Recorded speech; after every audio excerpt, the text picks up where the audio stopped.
اللہ تبارک و تعالیٰ نے دو فرشتوں کو ذمہ داری دی ہے. ان کی ذمہ داری ہر مرے ہوئے انسان سے 3 سوالات کرنا قبر میں.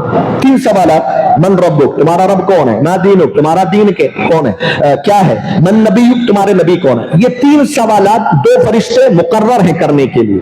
ان کے نام منکر نکیر. ان کے نام کیا ہے؟ منکر نکیر. پیارے نبی فرماتے ہیں جب ایک انسان کو اس کے رشتہ دار اس کے قبر میں دفن کر کے چلے جاتے تو پھر یہ جو میں اس سے پہلے حدیث بتایا کہ وہ فرشتے اس کی روح کو آسمان کی طرف لے جاتے, وہ تمام چیزیں جب اللہ حکم دیتا ہے کہ بھئی اس کی روح کو اس کے جسم میں لوٹاؤ, جب اس کی روح اس کے جسم میں لوٹا دی جاتی ہے تو 2 فرشتے آتے ہیں منکر نکیر. اچھا, حدیث میں کیا الفاظ ہے معلوم؟ وہ آ کے اٹھاتے اس کو, اٹھو بیٹھو, مطلب سختی کا معاملہ رہتا ہے. معلوم میرے بھائی یہ قبر میں ہونے والے معاملات ہیں. ہمارے اور کافروں میں یہی فرق ہے. کافر یہ سمجھتا ہے کہ انسان کی روح جو ہے نہیں مرا تو میرا جنم کوئی اور لے گا, ایسا ہی سلسلہ چلتا رہے گا, قبر میں کوئی قبر سے اٹھایا نہیں جائے گا, قبر میں جو عذاب وغیرہ اس کو نہیں مانتا کافر. لیکن مسلمان کا عقیدہ یہ ہے یہ سب کچھ ہونے والا ہے.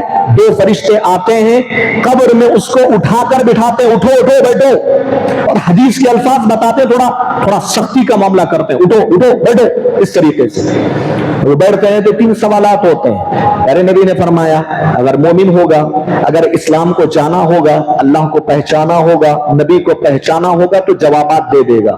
جیسے ہی جواب دے گا تو اللہ کی طرف سے حکم ملے گا کہ میرے بندے نے سچ کر کے دکھایا, جنت کا لباس پہنا دو اس کو, جنت کا بستر بچھا دو اس کے لیے, جنت کا دروازہ کھول دو اس کے لیے, جنت کی ٹھنڈی ہوائیں محسوس کرتا ہے قبر میں. یہ ایسیاں کچھ بھی نہیں, فین وغیرہ, جنت کی ٹھنڈی ہوائیں قبر میں آتی ہیں ایک مومن کی قبر کے اندر. لیکن اس کے مقابلے میں اگر کافر ہوگا, فاسق و فاجر ہوگا, جس نے کفر و شرک کی حالت میں مر گیا ہوگا, ایسے آدمی کو اٹھا کر بٹھاتے ہیں, 3 سوالات کرتے ہیں, جواب نہیں دیتا ہو, اور نتیجہ کیا ہوتا ہے؟ اللہ بولے گا فرشتوں اس کے لیے جہنم کا لباس پہنا دو, جہنم کا بستر. قبر سے ہی شروع جی جہنم کا عذاب, قبر سے ہی شروع. جہنم کے بستر پہ سوتا ہے قبر میں ایک کافر, اور لباس جہنم کا ایک دروازہ کھول دیا جاتا ہے, گرم ہوائیں محسوس کرتا ہے وہ.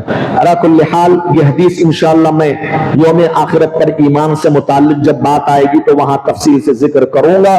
تو بولنے کا مقصد یہ ہے کہ یہ 2 فرشتوں کو اللہ نے یہ ذمہ داری دی ہے کہ وہ 3 سوالات کرتے ہیں.